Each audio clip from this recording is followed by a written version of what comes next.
Inspiration.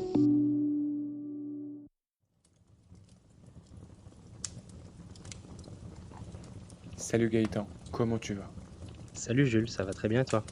Ça va, je te remercie. On va passer directement à l'essentiel. Aujourd'hui, tu vas nous parler d'un petit livre qui s'appelle Make Time. Dis-moi en plus.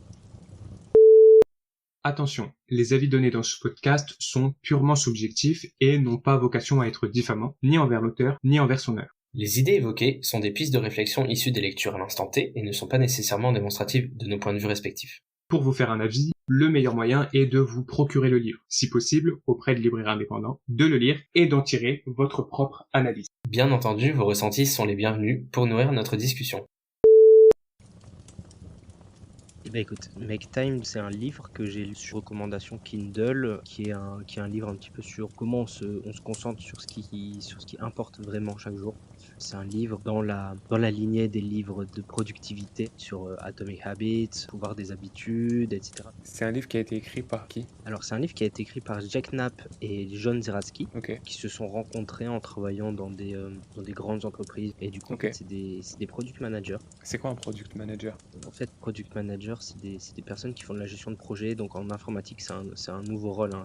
Product manager, c'est la personne qui gère un produit et qui va travailler sur toutes les parties autour du produit. À partir de tout ce qui va être conception à la partie qui va être gestion de projet purement opérationnelle et guider un petit peu les équipes autour de ces fonctionnalités. C'est un poste qui a été inventé en fait par l'informatique et pour l'informatique. Ok. Et donc ces deux auteurs-là, ils se sont rencontrés dans leur boîte et ils se sont dit un jour, ça y est, on va écrire un livre. Exactement. Moi, c'est ça qui m'a pas mal intéressé dans le livre, c'est que c'est des personnes, quand on est product manager, on a aussi toutes ces problématiques de productivité et c'est des personnes qui, du coup, au jour le jour, dans leur travail, ont pu tester différentes méthodes pour bloquer, on va dire, toutes les distractions autour d'eux. Pour être plus efficace, je suppose. C'est ça, exactement. Ils ont travaillé notamment à Google et qui conçoivent des produits informatiques, Mhm. forcément, ils ont participé de près ou de loin à la généralisation en fait des outils informatiques qui se veulent de plus en plus addictifs, Ouais. de plus en plus omniprésents en fait dans la vie de la plupart des gens. Ouais, donc c'est des mecs qui ont un peu une vraie expérience en fait de cette société avec ce mode de consommation qui est dans l'immédiateté où on a toujours besoin d'avoir plus et on consomme, on continue, ce sur quoi sont basés tous les algorithmes des réseaux sociaux maintenant. Donc ces Exactement. mecs-là, a priori, ils savent que tout est fait pour nous capter l'attention et que le business de ces entreprises-là, c'est plus un business du temps disponible qu'autre chose.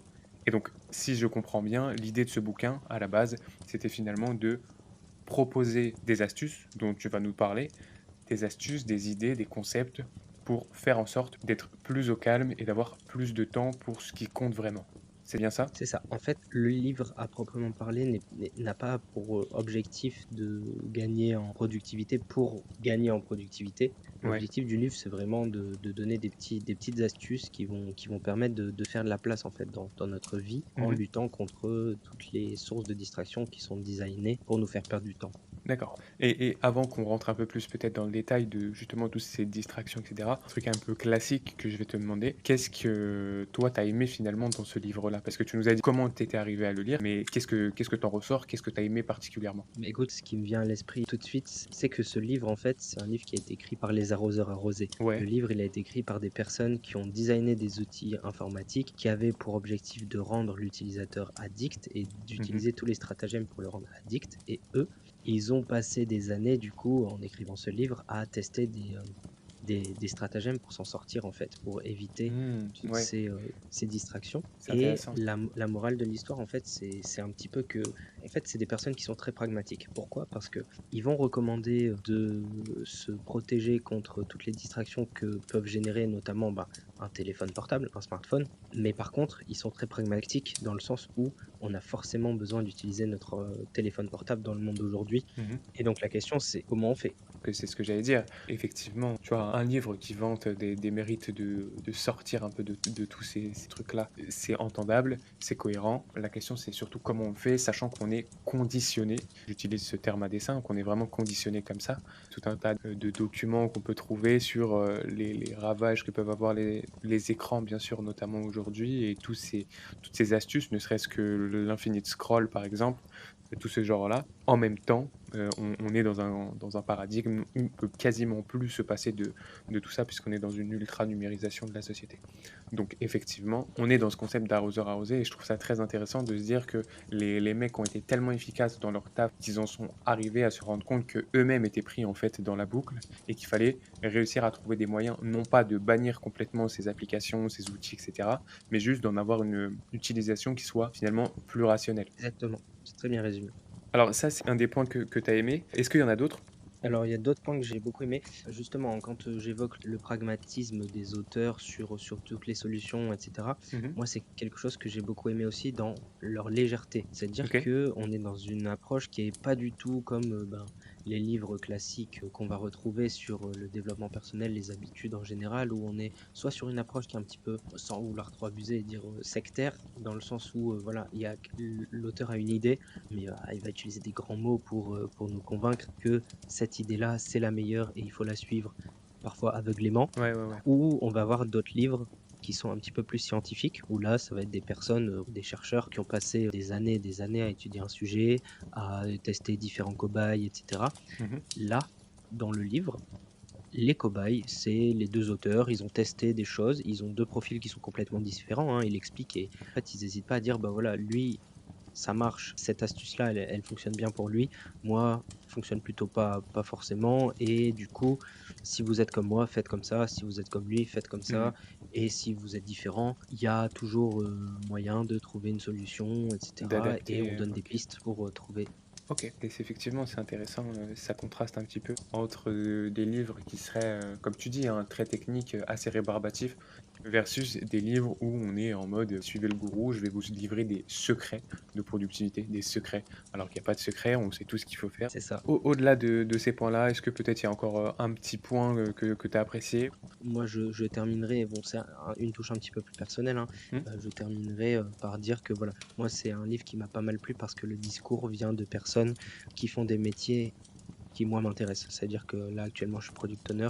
Moi l'objectif après c'est d'être product manager et donc du coup forcément, quand il y a des personnes qui ont un petit peu, voilà ton job idéal, qui font un livre pour parler un petit peu de leur quotidien, bah, c'est ça aussi qui est pas mal intéressant. Leur quotidien, bah, c'est aussi de se dire: «Voilà, en parallèle de mon métier, je peux me creuser la tête sur des Mais sujets». j'ai une petite question, désolé, je te coupe, mais j'ai une petite question justement par rapport à tout ça. Te parle particulièrement parce que c'est en lien avec, le métier que tu exerces actuellement. J'élargis le cadre de notre discussion, mais est-ce que tu as pas un peu l'impression, finalement, de «retravailler» entre guillemets à la maison, d'apporter des devoirs à la maison? Puisque tu me dis que c'est en lien avec ton métier, ton expertise, donc certes, ce qui t'intéresse, initialement, donc peut-être que tu as moins cette sensation de travailler, mais est-ce que c'est pas un peu ramener des travaux à la maison pour se projeter, plus tard, dans ta carrière? Alors c'est une très bonne question qui est pas mal intéressante. C'est pas tant rapporter des devoirs à la maison, c'est plutôt le côté, des formations professionnelles dans le sens où on va rapporter des façons de réfléchir à la maison. OK. C'est-à-dire que, toute la journée on réfléchit, dans un cadre professionnel où on applique des Mmh. méthodes et là on déborde jusque dans la vie, perso. OK et du coup, tu me dis qu'on déborde dans la vie perso. Finalement, est-ce que c'est pas le meilleur moment pour nous parler un peu d'exemples ou de réflexions que le livre a pu engendrer? L'une des grandes parties du livre et l'une des grandes difficultés qu'on va avoir justement, c'est l'équilibre vie perso, vie pro. Ouais. Dans le sens où des gros problèmes, ça va être, les notifications qu'on va recevoir, à toute heure de la journée, même de la nuit, hein. Comment on fait pour se couper du travail ou parfois, ben, pour ne pas trop laisser rentrer, le perso sur les heures de travail. Notion, je pense, essentielle que j'ai retenue de ce livre, c'était le highlight of the day, le moment fort de la Mmh. journée. C'est-à-dire qu'en fait, pour, avoir plus aussi cette sensation de productivité, d'accomplissement dans une journée, les auteurs, ce qu'ils ont testé, c'était de se mettre ce qu'ils appelaient le highlight of the day. C'est-à-dire qu'ils avaient leur moment fort qu'ils devaient planifier. Donc ça, en gros, c'est une chose qui est non négociable, c'est-à-dire qu'on va planifier le highlight of the day et l'idée, c'est que ça va être un temps qui est incompressible. On va s'accorder, par exemple, 1 heure pour aller courir. D'accord. Mais c'est quelque chose qu'on fait pour soi, c'est ça? Alors, c'est un moment pour soi ou dans le travail. En fait, D'accord, encore une fois, la réflexion, elle se fait sur la vie perso et sur la vie pro. OK. C'est comment, bah, quand on est débordé au travail, on fait pour quand même réussir à accomplir des choses. C'est-à-dire que le moment fort de ta journée, ça va peut-être être quand tu arrives au travail, tu te bloques un créneau Mmh. ou tu mets un petit papier devant ton bureau, tu te dis, voilà, je ne souhaite pas être dérangé pendant 1 heure. Je bloque mon créneau et je me mets en pas Ouais. disponible dans mon téléphone, et cetera, et je travaille pendant 1 heure sur mes objectifs. Comme ça, en fait, je mets en place tous les moyens qui vont me permettre d'accomplir cet objectif. Et une fois que j'ai accompli cet objectif, je peux m'accorder des distractions, et Mmh. cetera, qui sont naturelles. Et Ouais. je disais, les deux sont product managers. Forcément, il y a des personnes qui dépendent d'eux, ils vont être obligés d'être disponibles. Par contre, ils sont pas obligés d'être disponibles à toutes les heures de la journée. C'est intéressant ce que tu dis parce que ça fait penser, à cette notion de travail profond, le deep work, où justement tu es censé te bloquer un créneau où tu réussis à te couper de toutes les distractions extérieures pour pouvoir te concentrer pleinement dans un travail où tu vas justement pouvoir être beaucoup plus efficace parce que dans un temps donné, tu vas pouvoir accomplir plus que ce que tu ne ferais si tu étais dérangé, régulièrement. Je rebondis également sur ce que tu disais sur, toutes les distractions. Tu vois, là, si moi je sors mon téléphone, on enregistre, il est 20 heures. J'ai 105 notifications aujourd'hui. Donc t'imagines un petit peu si à chaque fois que j'avais une notification, je déverrouillais mon téléphone ou à chaque fois que je vois la lumière ou la vibration qui s'active, hop, je jette un coup d'œil sur mon téléphone. Ça veut dire que j'ai eu 105 moments potentiels dans ma journée où j'ai arrêté ce que je faisais pour me dire qu'est-ce qui se passe et me rendre compte en 3 secondes que c'était pas utile ou alors perdre du temps à aller voir ce que c'était alors que ça aurait pu attendre.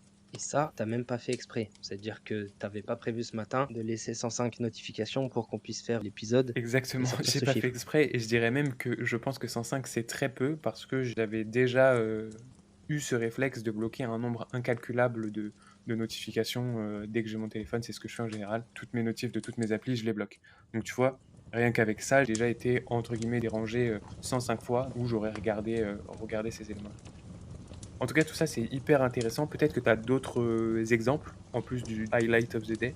Bah, écoute, on parle du même sujet exactement, qui est un sujet phare, hein, le téléphone. Ouais. C'est un des sujets centraux de Make Time, puisque, bah, comme tu le dis, hein, en fait, on recommande un maximum d'apprivoiser son téléphone. Le téléphone, c'est un outil ultra moderne, qui est ultra puissant, et que du coup, il faut utiliser à bon escient. Il faut Ouais. savoir il faut utiliser son téléphone pour ce qui va être productif et savoir le mettre en pause pour ce qui va être distrayant. Ça, c'est des sujets qui sont assez intéressants, qu'on aura peut-être l'occasion d'approfondir, dans d'autres podcasts, tous les 2. Peut-être que maintenant tu peux nous parler des points négatifs que tu veux évoquer? Écoute, moi au niveau des points négatifs, une chose que je reprocherais au livre, c'est que parfois il peut être un petit peu long, parfois on peut s'éloigner du sujet, mais c'est le modèle, on va dire, qui veut ça. Parce que du coup, c'est pas un modèle, comme je le disais, scientifique où on travaille que sur le sujet. C'est un modèle où on s'autorise des digressions, on parle un petit peu de tout et de rien.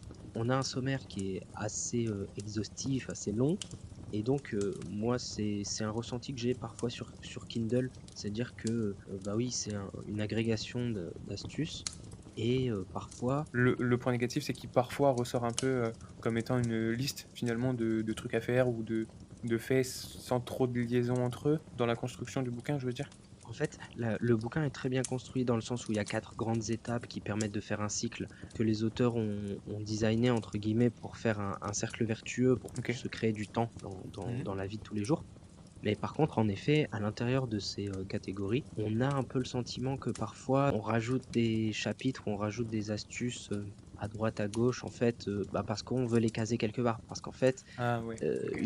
une fois qu'on a raconté toutes les astuces qu'on a trouvées, il faut les classer dans des catégories, Mmh. et du coup, c'est peut-être ça. Ouais, Peut-être le fait que, voilà, on essaye de raconter beaucoup de choses et qu'après on essaye de le faire tenir dans le livre. ouais, Ça peut être, un défaut, ça peut être une qualité pour d'autres. OK. Si je résume, que j'en ai compris, c'est qu'on est finalement sur un sujet qui initialement est, comment créer du temps, mais en sous-jacent, on a la question de notre rapport, aux écrans notamment, essentiellement évidemment. Et je pense qu'on pourrait en parler pendant encore, très longtemps en vrai de ces sujets de concentration, dans un monde hyper connecté, qui questionne à la fois notre organisation personnelle, je pense, mais plus aussi un mode de consommation et un mode de société de façon plus large. Yes. Je te laisse le mot de la fin sur, ce que tu as pensé de ce livre et est-ce que tu le recommandes ou pas? Pour, terminer, comme tu le disais, c'est un livre qui parle du sujet de productivité, du rapport qu'on a aux écrans, sur un ton qui est, je dirais pas innovant, mais qui est un petit peu décalé, un petit peu original et que j'ai beaucoup apprécié. C'est un voyage, on va dire, petite expérience de pensée à faire avec les 2 auteurs qui ont une très belle plume, qui fait que voilà, c'est un bon moment à passer, qui se lit bien, par petits bouts, quand on est dans les transports, quand on est dans des salles d'attente, des choses comme ça, avec des très belles notions, des belles astuces.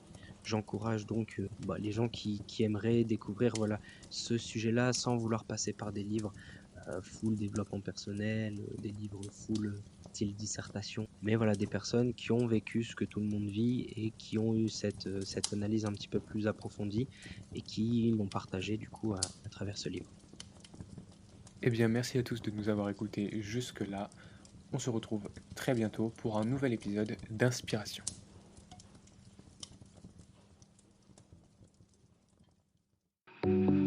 Inspiration.